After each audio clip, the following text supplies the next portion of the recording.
one issue. Yeah. The second issue that I have some real trouble with, when you take a look at the youth of today, college educated, they've been indoctrinated, 90% of them are following a socialist communist and Bernie Sanders. Right. So somehow we have got to get the message, as this gentleman said, to the youth to say that socialism is not the direction that we should be headed. Take a look at what's happening in Europe. It's foreshadowing what can happen here. Right. Yes. Right. Well, if you ever listen to Dennis Prager on the radio, and he likes to say that there's certain kind of foolishness you can only learn in graduate school. And certainly that's because we've lost a lot of these kids to education. But you're also right about the 50% of Christians that don't even vote. The pastors and ministers have a lot to answer for. The churches have a lot to answer for as to what's happening in our country.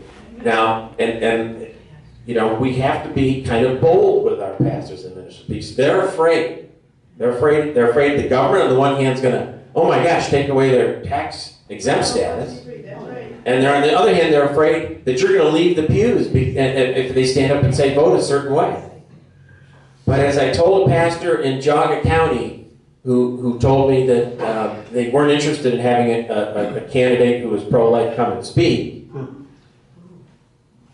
that puts crosses out on its front lawn to show all the unborn that are killed every month by the hundreds. And I told him, well, then, Pastor, you're going to have to buy a lot more crosses. Because unless you're willing to get into the fight, things are not going to get better. And we have to demand that our leaders actually lead. And the Christian churches should be leading, and they're not. And the schools are a problem. I'll take questions. But let me just say that I went to a debate over Parkside Church. It's the Christian. I'm going to get this name wrong, but the Christian Debating Society. It's junior high, high schoolers, all homeschoolers. There were hundreds of them there. It was fantastic. It's a weekend-long program. Those kids are not indoctrinated with socialism, and those kids may be the ones that save America. So I'm sorry, Lauren. I wanted to give some good news about that. This past week I've been going to different meetings and whatnot, and I was really encouraged. Last night I went to Mayfield GOP room meeting, and there was a young guy, conservative black guy, 23 years old. He's part of an organization called Americans for Prosperity, and it's really a grassroots effort to get the young people involved. It was so refreshing to see. I just was doing backhand handsprings. And then a couple days earlier, I met another at the night of the voting thing. I went to this meeting that night, and there was a gentleman there where they are devising a plan for fifth and sixth graders, where they're really teaching them about the Constitution, and they're making it fun and playing games with it, and they're going to be challenging it. It's costing a lot of money to put this in the website. They're going to be challenging different schools. They're going to be having prizes. They're going to be having trips planned. And then they're going to have the kids challenging public officials. I mean, I'm talking about, I was so encouraged because that is the secret is getting, educating Getting to the youth. people. Absolutely. Thank you That so was much. encouragement there. So I'll finish. I'll just tell you this one story because, there were tremendous victories in this campaign. And in fact, my wife and I talked about this before. The purpose of the campaign is not simply to win. Do we want to win? Of course we want to win. But that's not the purpose. The purpose is chucking on the screen, to educate, to make sure people understand the issues, to really hold up a mirror to the other side and the lies that they tell. And we had tremendous success with that.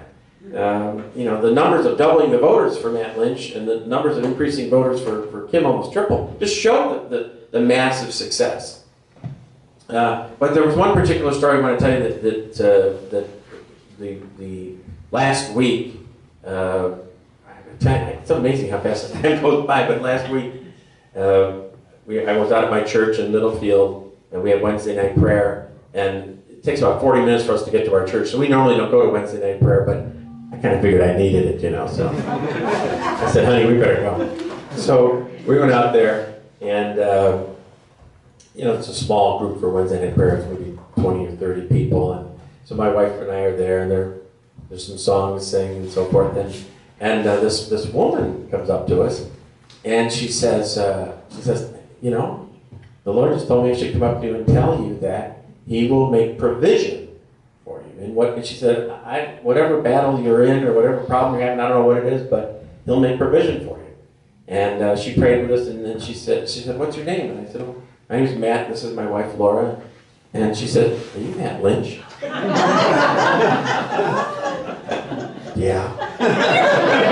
Don't take your prayer back. She said, oh, I didn't know. She said, I heard you went to our church, but I didn't know who you were. And she said, I guess I know what you need provision for.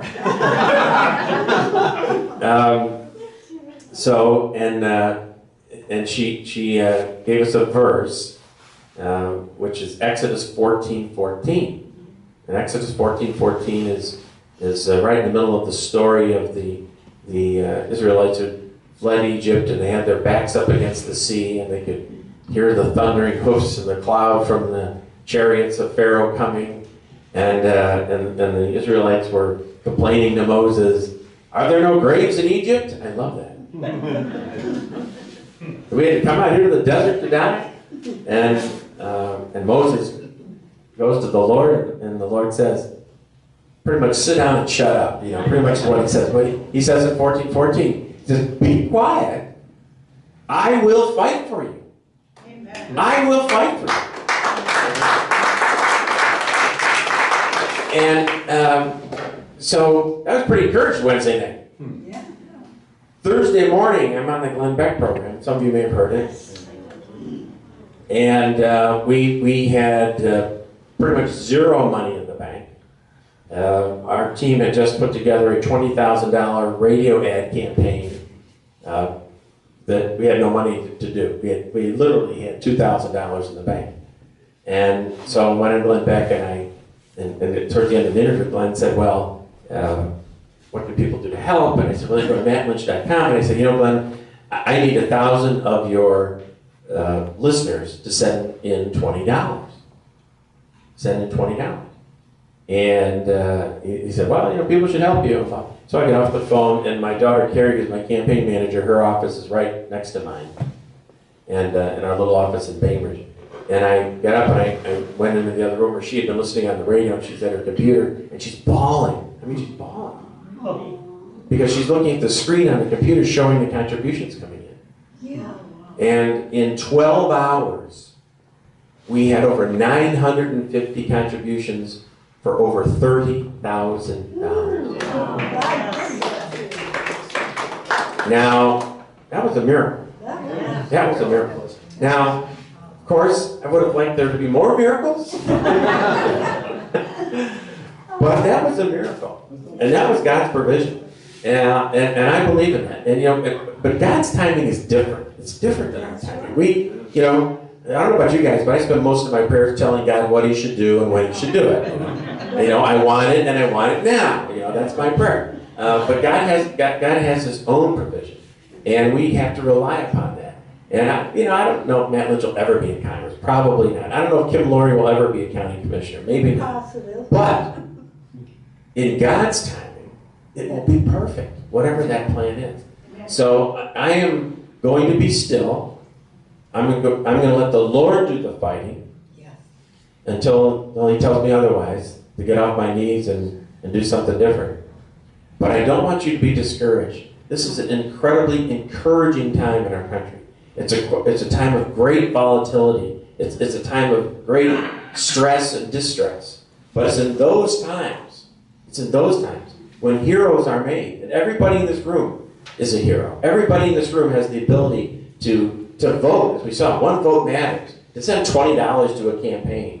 To go door to door. To do all the things that can make a difference. And to spread the truth. The truth for life, liberty, the pursuit of happiness, and our God-given rights in the United States of America. Thanks very much.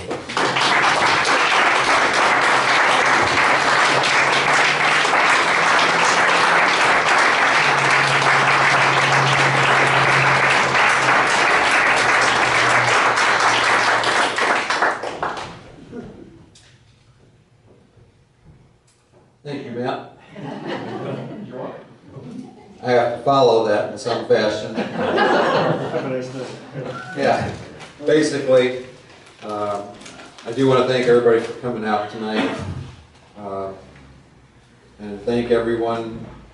I know the vast majority of you here did something in the campaign to help Matt and Kim, whether it was delivering literature or stuffing plastic bags with literature, or making phone calls, or getting yard signs out, or Working at the polls. working at the polls. And I know somebody that drove all over Lake County delivering signs. That was me.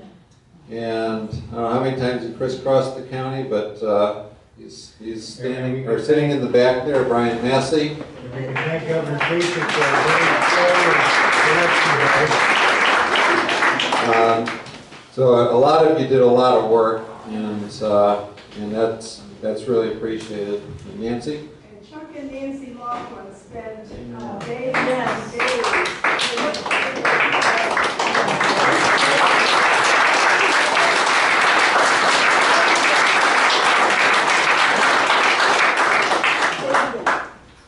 Thank you. I'm hard of hearing, I didn't hear. Well, you can talk to her after the meeting. She can tell you. 81 years old and I worked at the polls. Very good. Very good. So, Matt and Kim will probably be here for a little bit, and if you'd like to talk with them. If you brought signs to the meeting that need to be returned, and you still have them, we can collect those outside by my van. Does anybody have any that still need to be brought, or turned over? I'll bring them next time. I got Okay. 2 of them out in my yard. Kim, you have some? Okay. All right. So our next meeting will be April 21st. We meet on the 3rd Thursday of each month. We don't have anything special lined up, but we will be doing our best to get a good speaker, and we'll get that information out as soon as we can. So thank you for coming tonight. Appreciate it. God bless America, and God bless you.